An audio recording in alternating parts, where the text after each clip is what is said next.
زمین نکال دی۔ اس نے کہا کہ تمہارا وہ بیٹا جس کی خاطر تم دن رات ایک کرتے ہو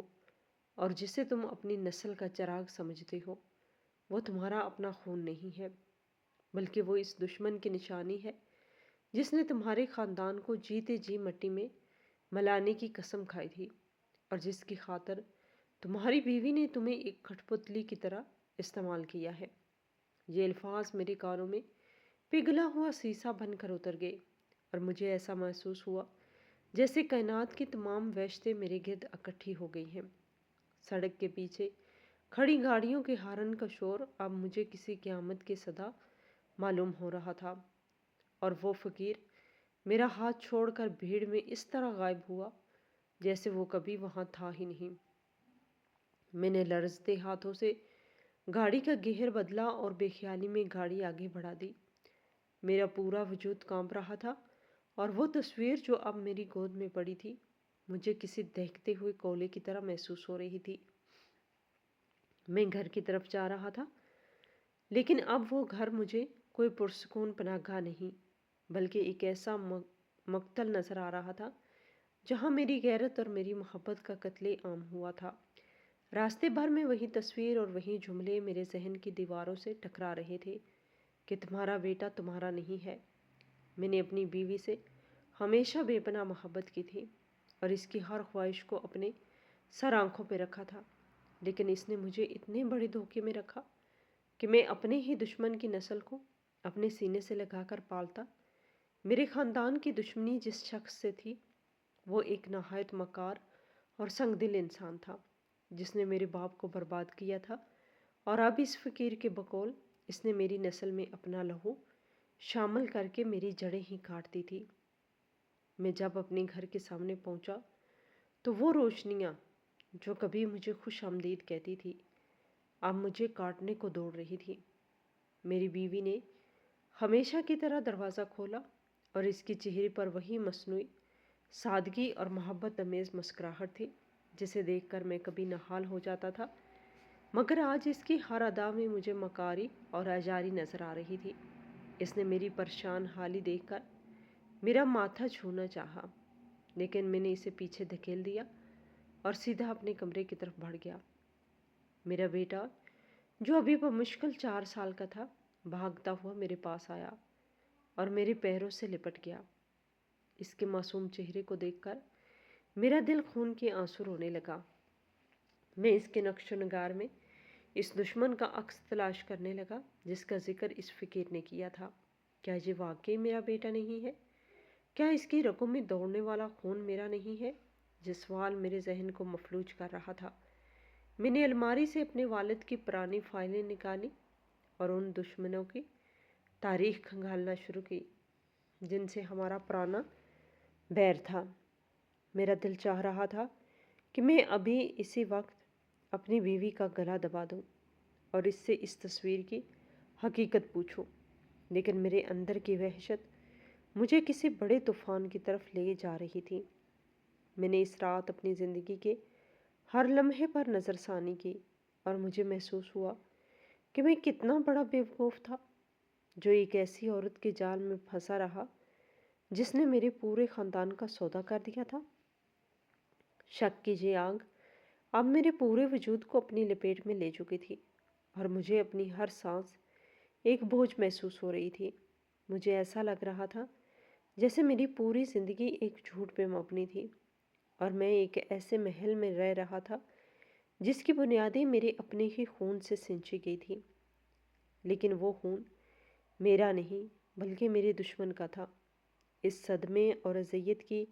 شدت اتنی زیادہ تھی کہ میں اب مزید جینے کی تمنا کھو چکا تھا، اور میرا دل بار بار یہی کہہ رہا تھا کہ اس ذلت آمیز زندگی سے تو موت بہتر ہے۔ میں اپنی بیوی کی ہر بات پر شک کرنے لگا تھا اور اس کا وہ معصومانہ انداز اب مجھے دنیا کی سب سے بڑی اداکاری لگ رہا تھا۔ میں نے سوچا کہ کیا انسان اتنا گر سکتا ہے کہ وہ اپنے مفاد یا انتقام کے لیے کسی کی پوری زندگی برباد کر دے؟ میں اس رات بستر پر لیٹا ہوا چھت کو گھور رہا تھا اور مجھے اپنی موت نظر آ رہی تھی، کیونکہ جس شخص کی بنیادیں ہی کھوکھلی ہو جائیں وہ کھڑا نہیں رہ سکتا۔ میں اس کارب اور ذہنی اذیت کے اس مقام پر پہنچ چکا تھا جہاں انسان کو ہر رشتہ فریب اور ہر محبت دھوکہ لگتی ہے، اور وہ اس گھٹن زدہ ماحول سے نکلنے کے لیے خود فنا ہونا بہتر سمجھتا ہے۔ اگلی صبح کا سورج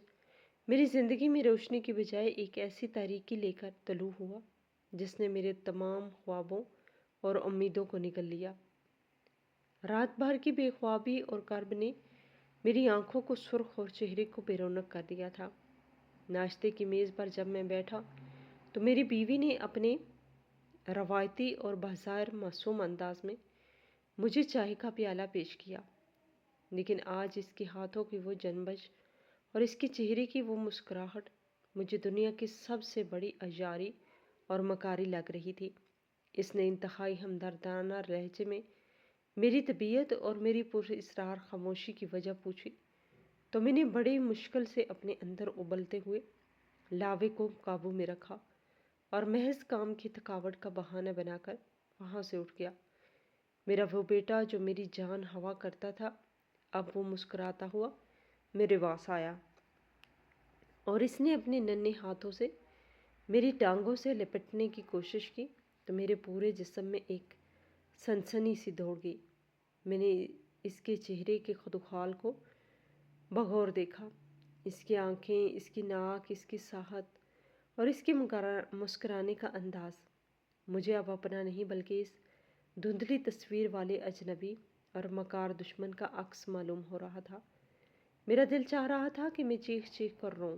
اور اس بچے کو خود سے دور کر دوں، لیکن میں نے اپنے جذبات کو ایک آہنی خول میں بند کر لیا، کیونکہ میں بغیر کسی ٹھوس ثبوت کے کوئی بھی قدم اٹھا کر اپنی حزمیت میں اضافہ نہیں کرنا چاہتا تھا۔ میں نے فیصلہ کیا کہ میں اس خاموش تفتیش کا آغاز اپنے اس خاندانی قانون دان اور وکیل سے کروں گا، جس پر میرے والد مرتے دم تک اندھا اعتماد کرتے رہے تھے اور جس کے پاس ہمارے خاندان کے تمام تر راز اور جائیداد کی تفصیل موجود تھی۔ میں اپنے دفتر جانے کی بجائے سیدھا اس وکیل کے پرانے اور روایتی طرز پر بنے ہوئے دفتر پہنچ گیا، جہاں دیواروں پہ لگی ہوئی پرانی گھڑی کی ٹک ٹک ماحول میں ایک عجیب سی وحشت پیدا کر رہی تھی۔ وکیل نے ہمیشہ کی طرح اپنی کرسی سے اٹھ کر نہایت گرمجوشی سے میرا استقبال کیا اور مجھے بٹھایا، لیکن میں نے ادھر ادھر کی باتیں کرنے کے بجائے براہ راست اپنے والد کے ان پرانے دشمنوں کا تذکرہ چھیڑ دیا جن سے ہماری خاندانی دشمنی دہائیوں پر محیط تھی اور جن کا مقصد صرف اور صرف ہماری نسل کو مٹانا تھا۔ کہنے لگا کہ وہ قصے پرانے اب دفن ہو چکے ہیں اور مجھے ان مردہ دشمنیوں کو اکھاڑنے کی بجائے اپنی موجودہ خوشحال زندگی اور اپنے بیٹے کے مستقبل پر توجہ دینی چاہیے۔ اس نے فوراً اپنی دراز سے جائیداد کی منتقلی کے کچھ نئے کاغذات نکالے اور مجھ پہ زور دینے لگا کہ میں جلد از جلد ان پر دستخط کر دوں تاکہ تمام تر قانونی حقوق میرے اس اکلوتے وارث کے نام منتقل ہو جائیں جو بظاہر میرا بیٹا تھا۔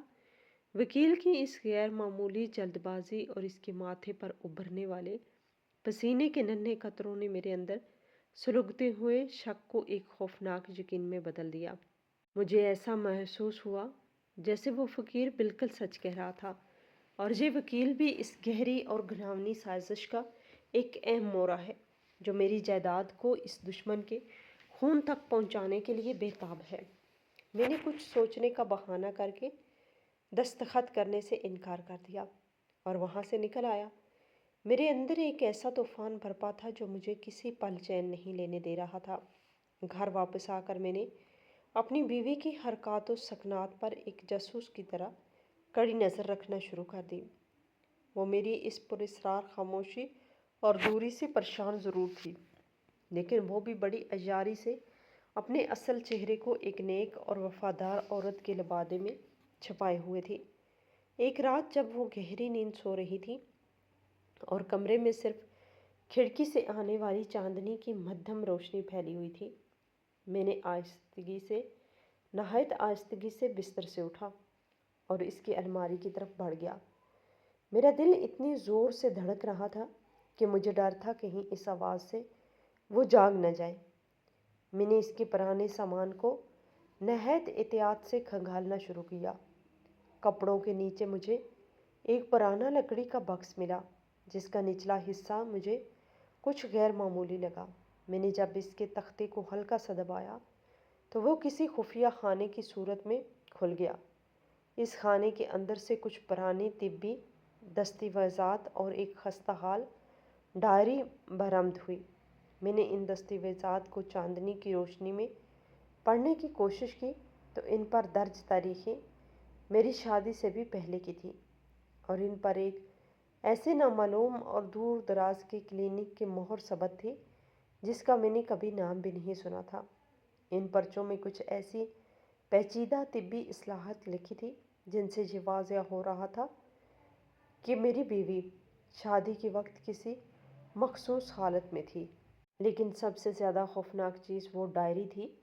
جس کے زیادہ تر صفحات تو خالی تھے، لیکن اس کے بالکل آخری صفحے پر ایک ایسا جملہ لکھا ہوا تھا جس نے میری روح تک کو چھلنی کر دیا۔ اس پر لکھا تھا کہ گناہ کی فصل ہمیشہ کڑوی ہوتی ہے اور انتقام کا بیج اسی کے کھیت میں بویا جاتا ہے۔ یہ پڑھ کر میرے پیروں تلے سے زمین نکل گئی اور وہ دھندلی تصویر میری آنکھوں کے سامنے ناچنے لگی۔ مجھے اب کوئی شک نہیں رہا تھا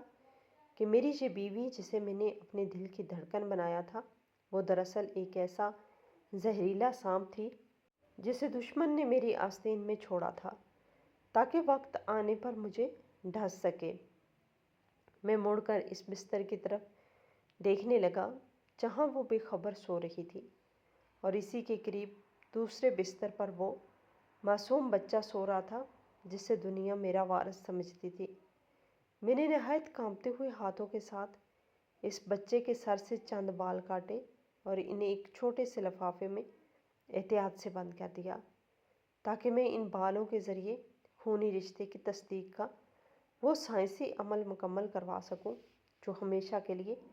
اس راز سے پردہ اٹھا دے گا کہ وہ کس کا خون ہے۔ یہ ایک باپ کے لیے دنیا کا سب سے اذیت ناک اور جاں گسل مرحلہ تھا کہ وہ اپنے ہی گھر میں چوروں کی طرح اپنے ہی بچے کے بالوں کا نمونہ لے رہا ہو، لیکن وہ فقیر میری روح کو چین نہیں لینے دے رہا تھا۔ میں نے اگلے ہی دن وہ نمونہ ایک انتہائی دور دراز شہر کے تجربہ گاہ میں بھجوا دیا تاکہ اس شہر میں کوئی جاننے والا یا وہ وکیل اس عمل میں کوئی مداخلت نہ کر سکے۔ دن گزرتے جا رہے تھے اور میرا اضطراب ایک پاگل پن کی شکل اختیار کرتا جا رہا تھا۔ میری بیوی اکثر میرے سامنے جھوٹے آنسو بہاتی اور مجھ سے میری اس بے رخی کا سبب پوچھتی، لیکن وہ اس کے آنسو اب مجھے تیزاب کے قطرے محسوس ہوتے تھے جو میرے زخموں پر گر رہے تھے۔ دوسری طرف وہ خاندانی وکیل مجھے مسلسل پیغام بھجوا رہا تھا اور جائیداد کے کاغذات پر دستخط کرنے کے لیے مجھ پر شدید دباؤ ڈال رہا تھا۔ اس کی یہ بےتابی اس بات کا ثبوت تھی کہ وہ کسی بھی طرح اس جائیداد کو قانونی طور پر اس دشمن کی نسل کے نام کرنا چاہتا ہے۔ میں نے اپنے والد کی تمام پرانی فائلوں اور دستاویزات کا باریک بینی سے جائزہ لیا تاکہ میں اس دشمن کے ٹھکانے اور اس اصل مقاصد کا سراغ لگا سکوں، لیکن وہاں بھی مجھے گہری اور سوچی سمجھی سازش کا بو آ رہی تھی۔ مجھے ایسا لگ رہا تھا جیسے میرے ارد گرد ایک بہت بڑا اور مضبوط مکڑی کا جال بن دیا گیا ہے اور میں اس جال کے بالکل مرکز میں ایک بے بس شکار کی طرح پھڑ پھڑا رہا ہوں۔ میرا گھر، میرا کاروبار، میری جائیداد اور میرے رشتے سب کے سب میرے خلاف ہو چکے تھے، اور وہ لوگ جنہیں میں اپنا ہمدرد اور محافظ سمجھتا تھا وہی میری جھڑی کاٹنے میں مصروف تھے۔ میں راتوں کو سڑکوں پر بے مقصد گھومتا رہتا اور ہر شخص کے چہرے میں مجھے وہ فقیر یا وہ دشمن نظر آنے لگتا۔ میری دماغی حالت اس نہج پر پہنچ چکی تھی کہ مجھے اپنی ہی ذات سے خوف آنے لگا تھا۔ میں نے محسوس کیا کہ ایک انسان کے لیے سب سے بڑی شکست یہ نہیں ہوتی کہ وہ دولت کھو دے یا جنگ ہار جائے،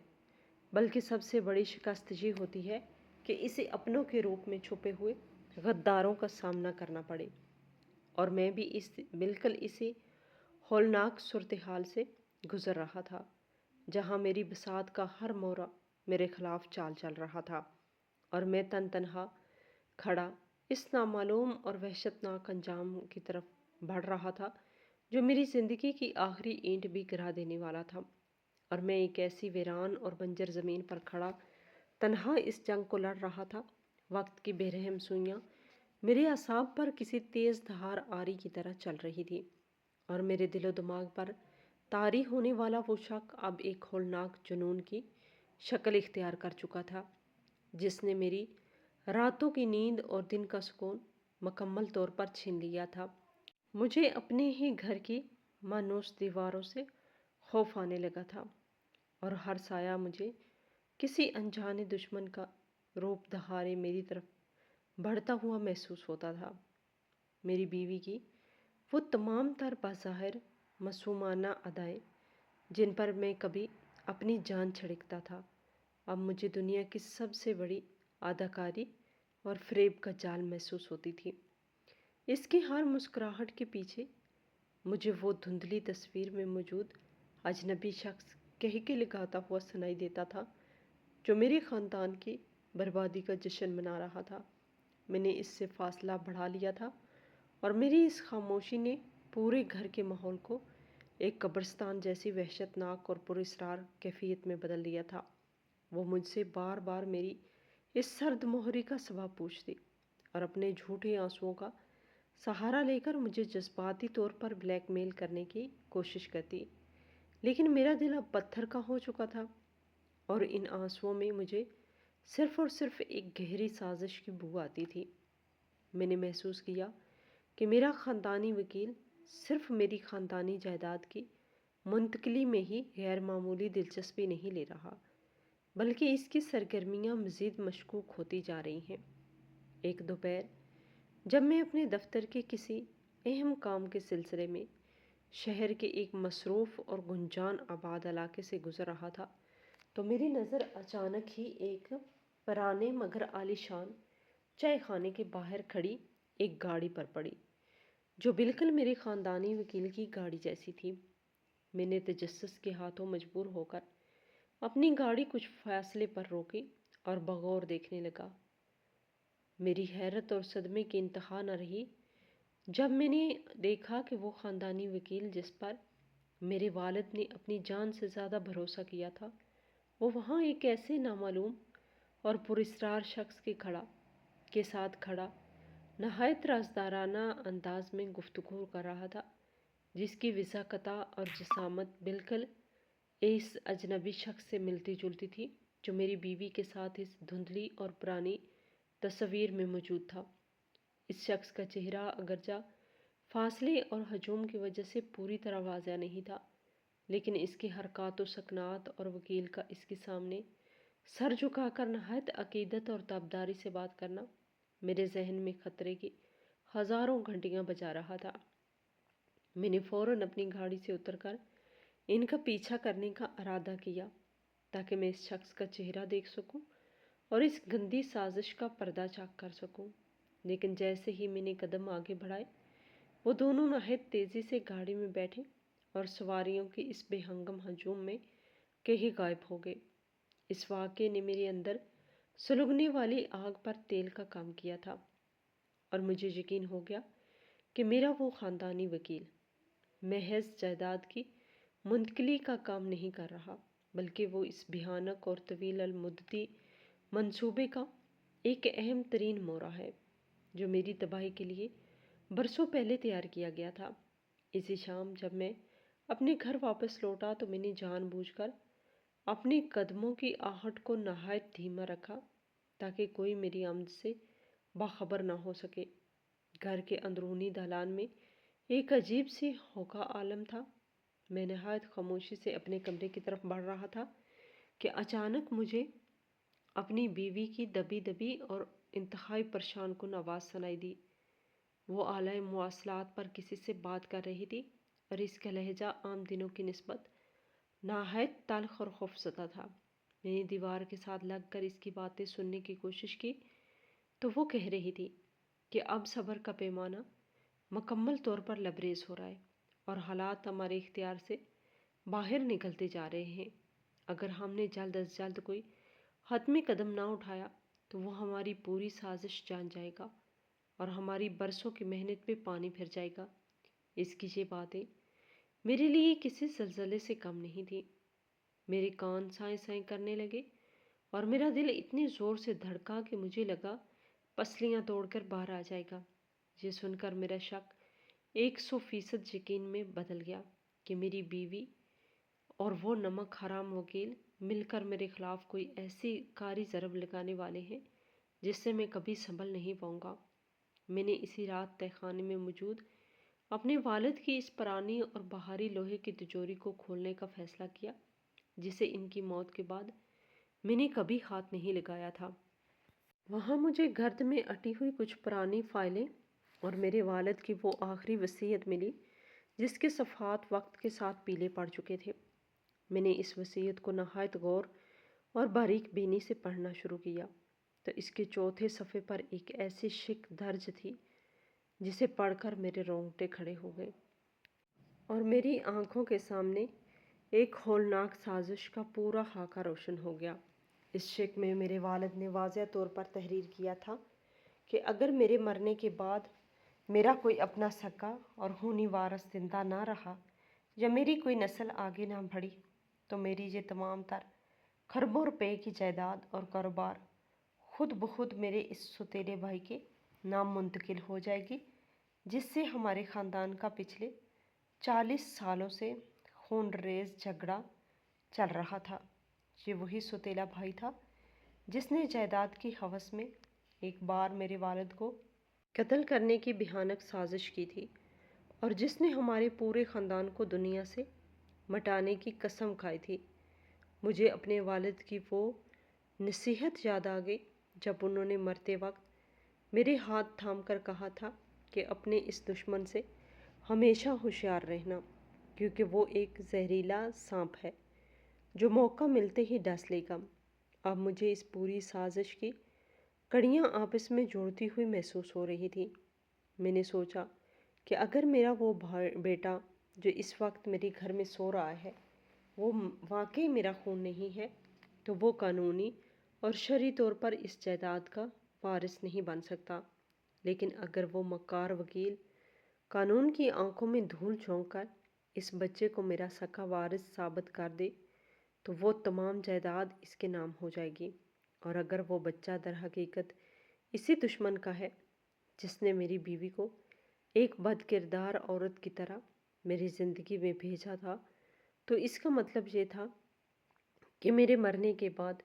یہ پوری سلطنت اور میری تمام تر دولت قانونی طور پر میرے اسی بدترین دشمن کے قدموں میں چلی جائے گی۔ یہ ایک ایسا پیچیدہ اور شیطانی جال تھا جس میں میری محبت، میری شرافت، میری بیوی اور میرا بظاہر معصوم بیٹا سب کے سب محض شطرنج کے مہرے بن چکے تھے۔ اس شیطانی منصوبے کی مزید تصدیق کے لیے میں نے اگلے دن اس دور دراز شفا خانے کا رخ کرنے کا فیصلہ کیا جس کا نام اور پتہ میں نے اپنی بیوی کی اس پرانی اور خستہ حال ڈائری سے حاصل کیا تھا۔ میں کئی گھنٹوں کی طویل اور تھکا دینے والی مسافت طے کر کے جب اس پتے پہ پہنچا تو وہاں کا منظر دیکھ کر مجھے شدید مایوسی ہوئی۔ وہ عمارت برسوں پہلے ویران اور کھنڈر میں تبدیل ہو چکی تھی۔ اس کے دروازوں پر زنگ آلود تالے پڑے تھے اور دیواروں سے پلستر اکھڑ چکا تھا۔ میں وہاں کھڑا اس ویرانی کو دیکھ ہی رہا تھا کہ وہاں پاس ہی بیٹھے ایک انتہائی ضعیف اور بوڑھے شخص نے مجھے اپنے پاس بلایا، جو شاید اس پرانی عمارت کا سابقہ محافظ تھا۔ میں نے جب اس سے اس شفا خانے اور اس میں کام کرنے والے اس معالج کے بارے میں پوچھا جس کا ذکر ان دستاویزات میں تھا تو اس بوڑھے نے کھانستے ہوئے مجھے وہ ہولناک حقیقت بتائی جس نے میرے وجود کو اندر سے کھوکھلا کر دیا۔ اس نے بتایا کہ وہ معالج کوئی عام انسان نہیں تھا بلکہ وہ اسی ظالم اور با اثر سوتیلے چچا کے خاندان کا ایک قریبی اور منہ بولا رشتہ دار تھا جو پیسے اور طاقت کی ہوس میں اندھا ہو چکا تھا۔ اس شفا خانے کو راتوں رات پر اسرار حالات میں بند کر دیا گیا تھا اور اس کا تمام تر پرانا ریکارڈ نہایت سازش کے ساتھ تحت جلا کر راکھ کر دیا گیا تھا، تاکہ کسی بھی پرانے اور کالے کرتوت کا کوئی نام و نشان یا ثبوت باقی نہ رہے۔ اس خبر نے میرے ذہن میں ایک نیا دھماکہ کیا اور مجھے محسوس ہوا کہ یہ دشمنی اور انتقام کی یہ آگ اتنی سادہ نہیں ہے جتنی میں سمجھ رہا تھا، بلکہ یہ ایک ایسی گہری، خونی اور طویل المدتی منصوبہ بندی ہے جس کی جڑیں میری شادی سے بھی بہت پہلے بوئی گئی تھی۔ میں اس رات پاگلوں کی طرح سڑکوں پر آوارہ گردی کرتا رہا اور مجھے شہر کا ہر شخص وہ پراسرار فقیر محسوس ہونے لگا، جیسے وہ مجھے ہر جگہ سے دیکھ رہا ہو اور میری بے بسی پہ کہکے لگا رہا ہو۔ میرا دماغ مکمل طور پر کام کرنا چھوڑ چکا تھا اور میری سوچنے سمجھنے کی تمام تر صلاحیتیں اس عظیم صدمے تلے دب چکی تھی۔ مجھے اپنی بیوی کی وہ تمام قسمیں اور وعدے جو اس نے میرے سینے پر سر رکھ کر کیے تھے، اب دنیا کا سب سے بڑا جھوٹ لگ رہے تھے۔ میں نے سوچا کہ کیا کوئی عورت اتنی بڑی اور شفاق مکار ہو سکتی ہے کہ اس نے 5 سال تک میرے ساتھ ایک ہی چھت کے نیچے رہتے ہوئے مجھے ذرا سا بھی احساس نہیں ہونے دیا کہ وہ کسی اور کے بچھائے ہوئے جال کا حصہ ہے۔ میں نے اس پر اپنا سب کچھ قربان کر دیا تھا، اپنی محبت، اپنا اعتماد، اپنا مال اور اپنی عزت، لیکن بدلے میں مجھے صرف اور صرف ایک ایسا دھوکہ اور ذلت ملی تھی جس نے میری روح کو چیر کے رکھ دیا تھا۔ میں نے دل ہی دل میں یہ حتمی فیصلہ کر لیا تھا کہ اب میں اس غدار وکیل کو کسی صورت نہیں چھوڑوں گا اور اس کی کھال ادھیڑ کر اس کے منہ سے سچ اگلوا کر رہوں گا،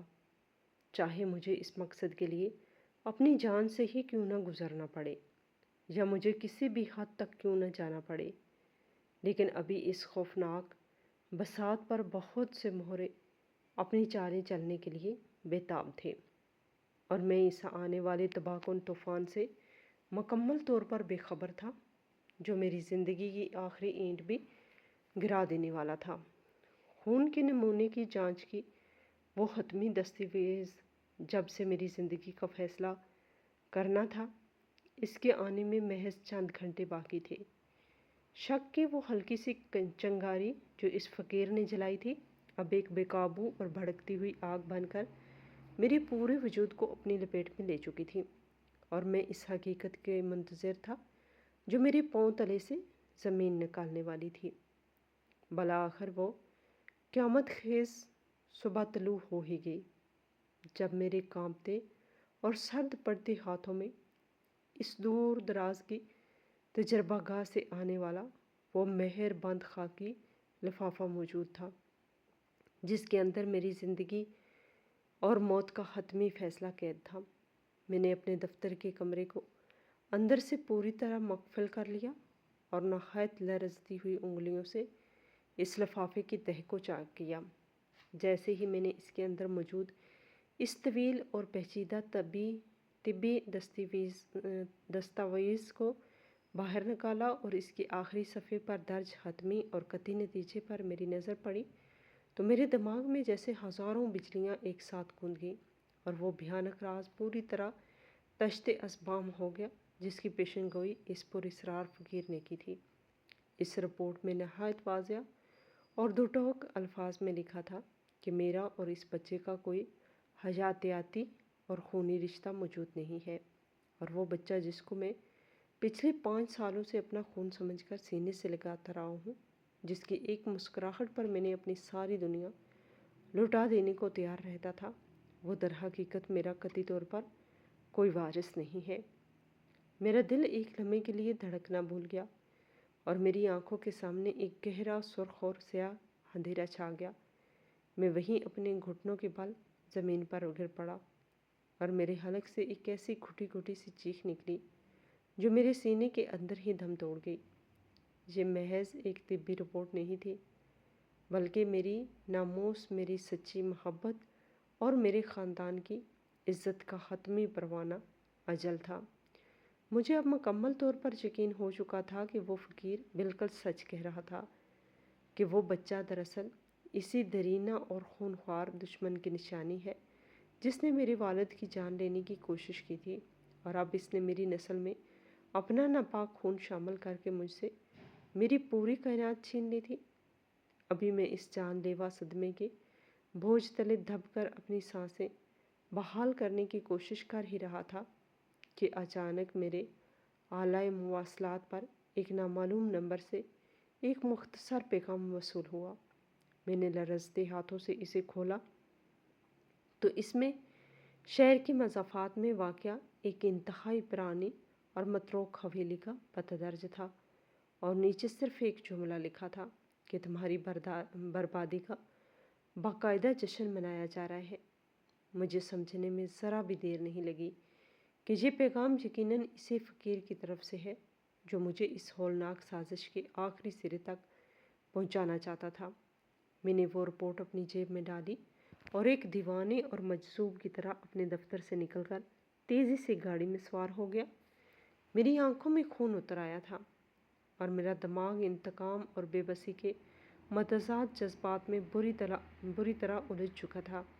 میں نے گاڑی کی رفتار اتنی تیز کر دی کہ مجھے ارد گرد کی کوئی چیز اور کوئی اشارہ نظر نہیں آ رہا تھا۔ میرا سفر اس پرانی حویلی کی طرف جاری تھا، اور راستے بھر میرے ذہن میں اپنی بیوی کی وہ تمام منافقانہ ادائیں اور خاندانی وکیل کی وہ مکارانہ جلد بازی ایک ڈراؤنی فلم کی طرح چل رہی تھی، جس کے ذریعے انہوں نے مجھے قانونی اور جذباتی طور پر مکمل طور پر مفلوج کر دیا تھا۔ جب میں بتائے گئے پتے پر پہنچا تو وہ ایک انتہائی خستہ حال اور ویران حویلی تھی، جس کے بڑے بڑے لکڑی کے دروازے دیمک کا شکار ہو چکے تھے، اور چاروں طرف ایک وحشت ناک سناٹا چھایا ہوا تھا جس میں موت جیسی خاموشی کا احساس تھا۔ میں نے نہایت آہستگی اور احتیاط سے حویلی کا بھاری دروازہ دھکیلا جو ایک کرخت آواز کے ساتھ کھل گیا۔ اندر کے وسیع دلان میں ایک مدھم اور پیلی سی روشنی پھیلی ہوئی تھی، اور وہاں سے مجھے کہکوں اور شیشے کے ٹکرانے کی آوازیں سنائی دے رہی تھی جو سیدھی میرے دل میں خنجر کی طرح چبھ رہی تھی۔ میں دیواروں کے سائے میں چھپتا ہوا اس بڑے کمرے کی طرف بڑھا جہاں سے آوازیں آ رہی تھیں، اور جب میں نے دروازے کی درز سے اندر کا منظر دیکھا تو میرے پیروں تلے سے رہی سی زمین بھی مکمل طور پر کھسک گئی۔ اس کمرے کے بیچوں بیچ ایک بڑی سی میز پر مختلف مشروبات کے جام سجے تھے، اور کرسیوں پر میرا وہ خاندانی وکیل، میری وہ بظاہر معصوم اور پاک دامن بیوی، اور اس کے ساتھ وہ شخص بیٹھا تھا جس کی شکل اس دھندلی تصویر والے شخص سے بالکل ملتی تھی، اور جو در حقیقت میرے اس بدترین دشمن کا خونی وارث اور بیٹا تھا، جس سے میرے والد کی پرانی اور خونی دشمنی تھی۔ میری بیوی اس شخص کے پہلو میں نہایت بے تکلفی سے بیٹھی مسکرا رہی تھی، اور ان سب کے چہروں پر ایک ایسی فاتحانہ اور شیطانی چمک تھی جو ان کی مکمل کامیابی کا کھل مکھلا اعلان کر رہی تھی۔ میرا خاندانی وکیل اپنا جام ہوا میں بلند کرتے ہوئے نہایت فخر اور ڈٹائی سے کہہ رہا تھا کہ ہماری 20 سالہ پرانی اور کھٹن منصوبہ بندی بالآخر آج اپنے شاندار انجام کو پہنچ گئی ہے،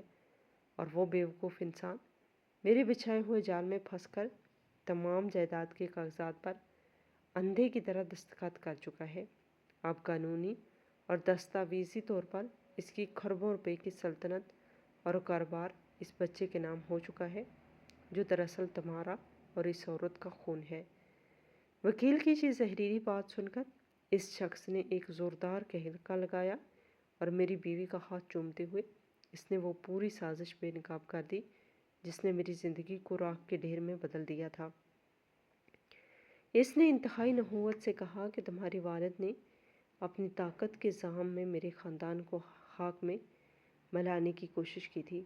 اور ہم سے ہماری جائیداد چھینی تھی، لیکن میں نے اپنے باپ کی میت پر قسم کھائی تھی کہ میں تمہاری نسل کو ایسا کاری زخم دوں گا جو تاریخ میں ہمیشہ یاد رکھا جائے گا۔ اس نے نہایت فخر سے وکیل کو مخاطب کرتے ہوئے کہا، پوری داستان سنانا شروع کی، اور بتایا کہ جب میں اور یہ عورت ایک دوسرے سے بے پناہ محبت کرتے تھے، تو ہم نے جان بوجھ کر اس عورت کو ایک نہایت معصوم، غریب اور بے سہارا لڑکی کے روپ میں اس شخص کی زندگی میں داخل کیا تاکہ یہ اپنی سادگی کے فریب میں آ کر اس سے شادی کر لے۔ شادی کے وقت یہ عورت پہلے سے ہی میرے بچے کی ماں بننے والی تھی، اور پھر تم نے جانی اس غدار خاندانی وکیل نے اس پرانے شفا خانے کے لالچی معالجین کو بہاری رشوت دے کر خرید لیا، اور ان کے ساتھ مل کر تمام طبی دستاویزات میں اس قدر مہارت سے ہیر پھیر کی کہ اس بیوقوف اور جذباتی انسان کو یہ مکمل یقین دلا دیا گیا کہ یہ بچہ وقت سے پہلے پیدا ہونے والا اسی کا اپنا سگا خون ہے۔ اس دشمن کی یہ زہر آلود باتیں میرے کانوں کے پردے پوری طرح پھاڑ رہی تھی اور میرے دل سے خون رس رہا تھا۔ وہ مزید کہکا لگاتے ہوئے کہہ رہا تھا، ہم نے بیک وقت اس کی غیرت اور اس کے مال دونوں پر مکمل قبضہ کر لیا ہے، اور اب وہ بچہ جسے وہ اپنا وارث اور اپنی آنکھوں کا تارا سمجھتا ہے، وہ کل جوان ہو کر اسی کے خاندان کے نام پر اور اسی کی چھت کے نیچے میری نسل کو آگے بڑھائے گا اور میری کھوئی ہوئی بادشاہت دوبارہ قائم کرے گا۔ میری بیوی جو اب تک نہایت سکون سے بیٹھی تھی، اس کی باتیں سن رہی تھی، اس نے نہایت طنزیہ اور شفاخانہ انداز میں مسکراتے ہوئے کہا، مجھے ان 5 سالوں میں ہر لمحہ اس شخص کے ساتھ گزارتے ہوئے شدید گھٹن اور اذیت ہوتی تھی۔ اس کا لمس مجھے زہر لگتا تھا، لیکن میں صرف اور صرف تمہاری محبت اور اس چھینی گئی جائیداد کی واپسی کی خاطر اپنے تمام جذبات کا گلا گھونٹتی رہی۔ میں نے اپنی اداکاری سے اسے اس قدر اندھا اور اپنا غلام بنا دیا تھا کہ اس نے کبھی ایک لمحے کے لیے بھی مجھ پر یا اس بچے کی اصلیت پر شک تک نہیں کیا، اور اب جب کہ تمام قانونی حقوق ہمارے پاس آ چکے ہیں، ہم اسے ایک مکھن کے بال کی طرح اس کی اپنی ہی بنائی ہوئی زندگی سے اور اس کے اپنے ہی گھر سے باہر نکال پھینکیں گے،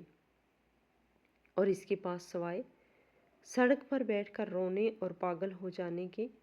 دوسرا کوئی راستہ نہیں بچے گا۔ ان سب شیاطین کی یہ باتیں سن کر میرا وجود بری طرح لرزنے لگا، اور میرے اندر کا بیدار انسان جیسے جیتے جی مر کر راکھ ہو گیا۔ میں وہیں دروازے کے باہر تاریکی میں کھڑا یہ سوچ رہا تھا کہ انسان کا دماغ اتنی گہری اور شفاقانہ منصوبہ بندی کیسے کر سکتا ہے۔ انہوں نے صرف میری دولت نہیں لوٹی تھی، بلکہ انہوں نے میری تقدس، میرے اندھے اعتماد اور میری خاندانی شناخت کا نہایت بے دردی سے کچلا تھا۔ میں اس لمحے بالکل خالی اور لاچار ہو چکا تھا۔ مجھے ایسا محسوس ہو رہا تھا جیسے میں کسی گہری اور اندھی کھائی میں مسلسل گرتا جا رہا ہوں، جہاں سے نکلنے یا بچنے کا کوئی راستہ نہیں ہے۔ میرا وہ بچہ جس کے ماتھے کو چومے بغیر میری کبھی صبح نہیں ہوئی تھی،